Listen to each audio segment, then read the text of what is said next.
Que a graça e a paz do nosso Senhor possa estar com todos nós. Mais uma devoção, e a mesma está baseada no livro de Mateus, capítulo 1, versículo 18 e 19, aonde o texto bíblico nos diz assim: O nascimento de Jesus Cristo, ele foi assim.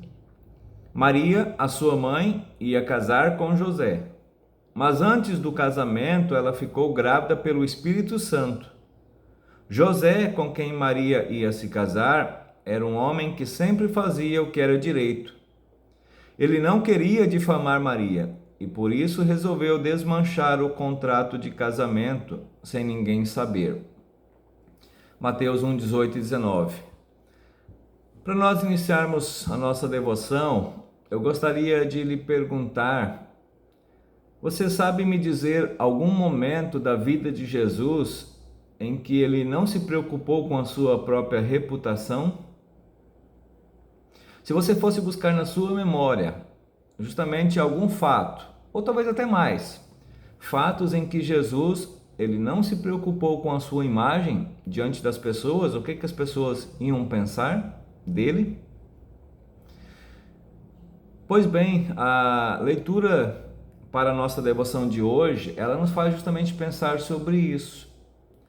E o que nos deixa até espantado é por que Deus ele resolve enviar o seu filho dentro de uma situação embaraçosa, dentro de uma situação em que envolveria na mente das pessoas justamente uma má imagem.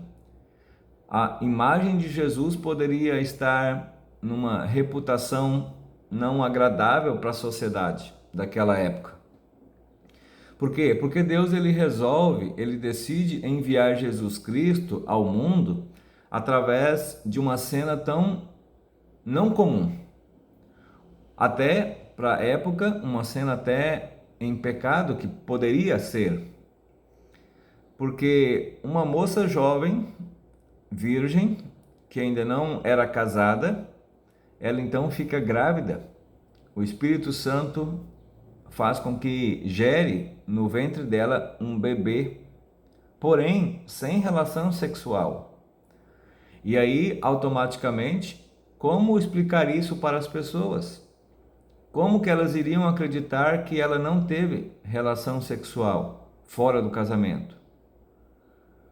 E é então justamente uma cena embaraçosa em que a imagem e a reputação de Maria, assim automaticamente do filho de Jesus, também estaria envolvido numa situação dessas. Deus ele escolhe justamente essa situação para mostrar o amor dele ao mundo. Maria, ela poderia e passaria por uma vergonha.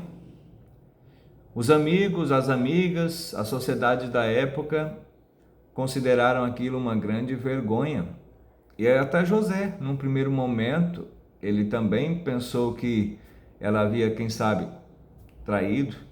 Num primeiro momento em que Maria avisa para ele que ela está grávida, como acreditar? E se a gente olhar em muita parte do mundo, ainda hoje, muitas pessoas têm dificuldade de crer que ela foi engravidada pelo Espírito Santo. Muitos ainda hoje, 2000 anos depois, ainda pensam que foi resultado do pecado, aquela gravidez, aquele nascimento. E o interessante é que Deus, e especialmente também olhando na pessoa de Jesus, ele sabia que seria assim. Aliás, o seu nascimento, a forma, tudo isso que envolve, já foi escolhido desde o princípio do mundo, ou até antes da fundação do mundo. Ali na reunião, no conselho, no consenso da Trindade. Tanto o Pai quanto o Filho e o Espírito Santo já decidiram há muito tempo que assim seria o nascimento de Jesus. Precisava ser assim? Aos olhos humanos não precisava. Jesus poderia ter nascido sim de uma princesa virgem, porém trancada numa torre, cuja a castidade dela nunca poderia ter sido questionada. Ou talvez de uma outra forma, de um outro jeito, Jesus poderia ter nascido de uma maneira diferente, poderia.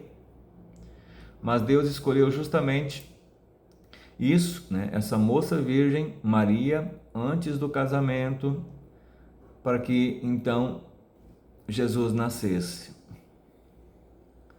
Jesus já passou vergonha antes mesmo de nascer? A sua reputação já foi manchada antes mesmo dele chegar ao mundo? Sim, ele escolheu assim. É a forma que ele quis mostrar ao mundo que justamente ele passa vergonha, ou pelo menos ele não se preocupa com a imagem dele diante do que as pessoas vão pensar. Porque ele veio justamente ao mundo em pecado, ao mundo totalmente afastado dele, para nos resgatar de todo o pecado, para que através da vergonha dele, ou talvez da nossa vergonha, a gente pudesse olhar para ele. No fundo, Jesus ele se faz vergonhoso, ele passa pela vergonha, para que a gente pudesse olhar para a nossa vergonha, para quem nós somos, para o nosso pecado, e assim confiar e entregar justamente a nossa vergonha, a nossa reputação, a nossa vida, o nosso futuro nas mãos dele. E é difícil compreender isso, mas esse é o amor que Jesus tem por nós. Esse é o amor que Jesus tem por mim e por você. Ele veio para estar conosco em nossas vidas que são quebradas pelo pecado, que são manchadas, que são envergonhadas por causa do nosso pecado. Mas por meio da morte e da ressurreição, nós pertencemos a Ele.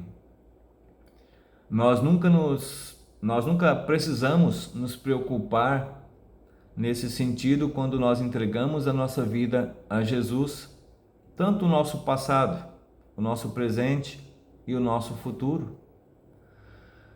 A forma de Deus olhar é diferente da nossa. Deus ele olha com amor, Deus ele olha com misericórdia, Deus ele olha com graça a todos nós. E por isso que Jesus ele é a nossa paz, o nosso perdão para sempre, a nossa salvação, a nossa vida. Querido Jesus, muito obrigado por ter vindo até mim da forma vergonhosa aos nossos olhos, mas ao mesmo tempo tão amorosa, assim como tu és. Ajude-me a sempre olhar para ti. Ajude-me a sempre, em todos os momentos da minha vida, entregar, confiar toda a minha fé, toda a minha alma, todo o meu ser nas tuas mãos. Amém.